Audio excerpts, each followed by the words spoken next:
Hello and welcome. I'm Bonnie Graves and I'm really excited to be tasting wine in Pismo Beach and some of the surrounding wine producing areas.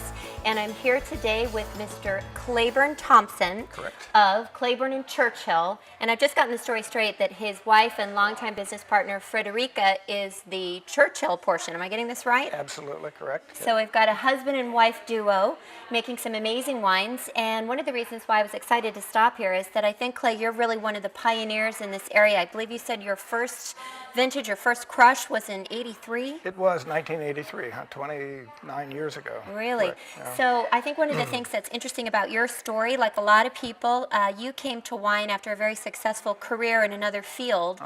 Tell us a little bit about that transition and what brought you to this part of California. It's actually amazing how many people in the wine business came from outside. Yeah. Some of them, of course, made incredible piles of money and then spent it all That's on a winery. the easier way to get into the wine business, right? You make a fortune and then, and then spend it in the wine business. I was a professor of Old Norse in the University of Michigan for 12 years, and along about the time one has a midlife crisis, I became somewhat disillusioned and wanted to change careers. Right. So, to make a long story short, on an academic trip to California, I stumbled on this budding wine industry, tasted some wine at a local winery here, talked my way into a job as a cellar worker, went back home, got married, moved to California, and started this new career. And as they say, it's history. The rest is history. Yeah. Exactly. Yeah, I mean, I was such a newcomer, and yet I look around now, and we're the oldest winery under the same ownership in the Edna Valley. It's amazing. I'm like the dean of the Edna Valley now. There you go. I don't feel that old. And a wonderful diplomat for the area. Let's locate where we are. We're mentioning Pismo Beach, but we're actually in beautiful Edna Valley. For the wine people out there, that's one of the American viticultural areas. That's part of the broader San Luis Obispo County area. Right. And one of the things that's important about the Edna Valley that we've been learning and kind of sharing is cool climate, some of those moderating influences. Even today it was super cloudy and foggy, had jackets on, and now in the later afternoon the sun has come out. It's brilliant and shining. And tell us a little bit about, and I'm going to go ahead and say, I remember distinctly tasting one of Clay's Rieslings and thinking, Eureka, you can make Riesling in California. So I think of you as a real specialist in aromatic white varietals. Right, and cool climate varieties. Other wineries in the Edna Valley also do that. The red wine of cool climate viticulture is Pinot Noir. Everybody makes one. Chardonnay is also one. We make a tiny bit of Chardonnay, but we're not known for that. We're really known for this unusual niche of fruity but dry versions of wines that other people make sweet. We do dry Riesling, dry Gewürztraminer, Pinot Gris, dry Muscat, which is quite unusual. And they thrive in a cool climate like this. It's true, the ocean air comes right in from Pismo.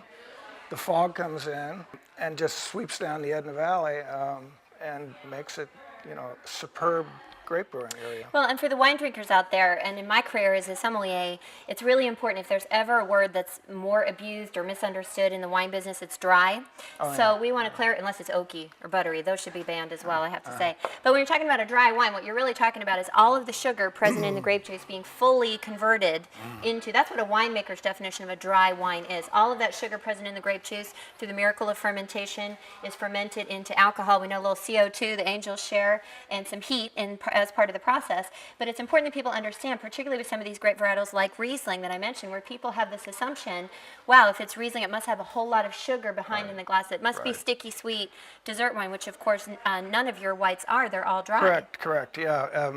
I will say that dry is a relative term to some extent. If you make a Riesling where virtually every gram of the sugar is gone, it's going to be a little tart. And so typically a dry wine is described as having 0.5% or less residual sugar. And the Riesling we've got now, the 2010, has 0.2, 0.2%. Wow. You can't get much drier. You could possibly get down to 0.1. Right. But and it's super dry, yeah. Well, and I think one of the things that I really love about that whole family, whether you're looking at Alsace, France as a model, to Germany as a model, these kind of aromatic whites fermented dry are incredibly food friendly.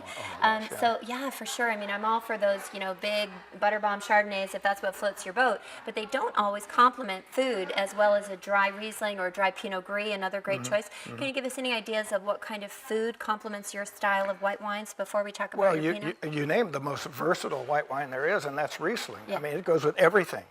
Vegetarian Asian food, dishes, Thai Asian food, food, yeah. right, spicy food, Cajun food, but it really shines with shellfish. Well, any kind of fish, but shellfish.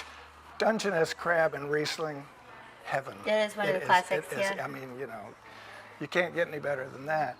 How about Gewürztraminer? It's a grape that I love, but that's also a grape that really needs the right food, I think, to sing well. I mean, I actually like Gewürz with like Vietnamese food with some of those flavors. Gewürz, yeah, a lot of people treat Gewürztraminer almost as an aperitif wine, and I don't object to that at all. In Alsace, it might be the wine you would toast, before dinner with or something, because it's so special, so spicy, so aromatic that it can overpower some food. It's actually the wine you pray for on a sommelier blind tasting exam because you stick your nose and you go, oh, I'm reassured, Right, it's definitely right. Gewürztraminer. It doesn't smell like anything else. Yeah, but it's also the wine that we recommend with foods that are so diverse that you need something that satisfies all the different pairings, and that's Thanksgiving dinner. So every November we make a point of saying it's the perfect Thanksgiving wine because you've got an in-between meat, turkey or ham. It's not white, it's not red. Not You've beef. got sweet, potatoes. You've got cranberry sauce, and so you've got all kinds of flavors and degrees of sugar. And Gewürztraminer will kind of wrap itself around all those dishes. Well, talking Thanksgiving is a great transition into Pinot Noir because I think I've written the same article 900 times about, or at least answered that email or that phone call 900 times about, Bonnie, what should we drink with Thanksgiving? I also, if you're a drinker of red, Pinot Noir, of course, is also one of the greats to pair with Thanksgiving dinner. And I'm not as familiar with your Pinot, so tell me a little bit about your Pinot Noir program. I'll be a little bit geeky here and ask what kind of clones you're working with, and are you blending, and a little bit about your reds. I'll get to that in 2 seconds, Yeah. but I should hasten to say that on our Thanksgiving dinner table, we do have a bottle of Gewürztraminer and a bottle of Pinot Noir.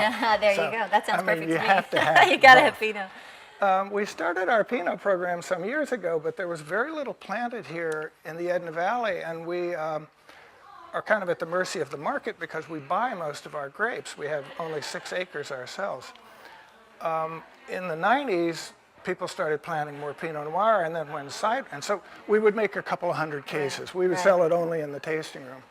When Sideways came out, in whatever year that was, we went overnight from 200 cases a year to 2,000 cases a year. And now we're at that level. We make 3 different Pinot Noirs. We buy grapes from 5 different vineyards, including Jean-Pierre Wolf across the way and some homeowners down on Twin Creeks Way. They have different clones. We get 4 different clones from Jean-Pierre. We get 115, 666, 777, and Pommard. The older clones are planted down in what we call our Twin Creeks area, and they are 113, 2A, Martini. And so the classic Pinot Noir that we sell all over the country is a blend of everything. It is a cross-section of the Pinot Noir of the Edna Valley. We make 2 other specialty Pinots, one we call Runestone, and there's higher price point, and it has its own special quality. It's basically more complex, more layered, more ageable, more silky. And then the Twin Creeks, which is made exclusively from those grapes down on Twin Creeks Way, is spicier. It has more of a bite. It has a kind of cola flavor. And so it has its own distinctive profile also. But Pinot Noir is now it's like the tail wagging the dog. I mean, it's such a big wine that we make more of that than we do of Gewürztraminer now. Yeah, interesting. Let's go ahead and taste what. Yeah, I was got gonna a little say. something here. I'm getting thirsty. Right.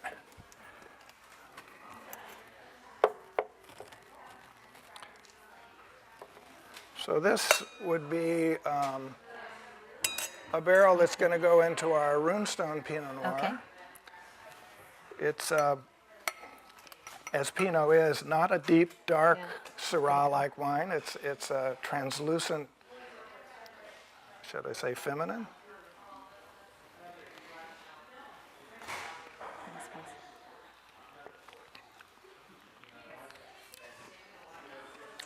What do you think?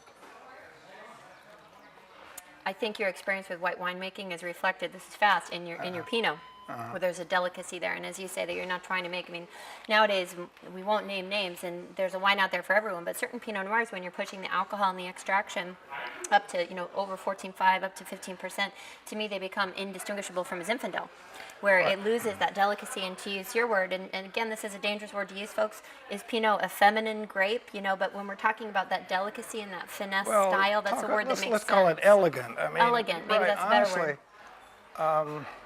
It's one of my pet peeves, and I think a lot of people are coming over to that point of view, is that those big, beefy Pinot Noirs that may even have some additional red wine. Imagine some Syrah. Imagine Syrah or Petit Syrah or something.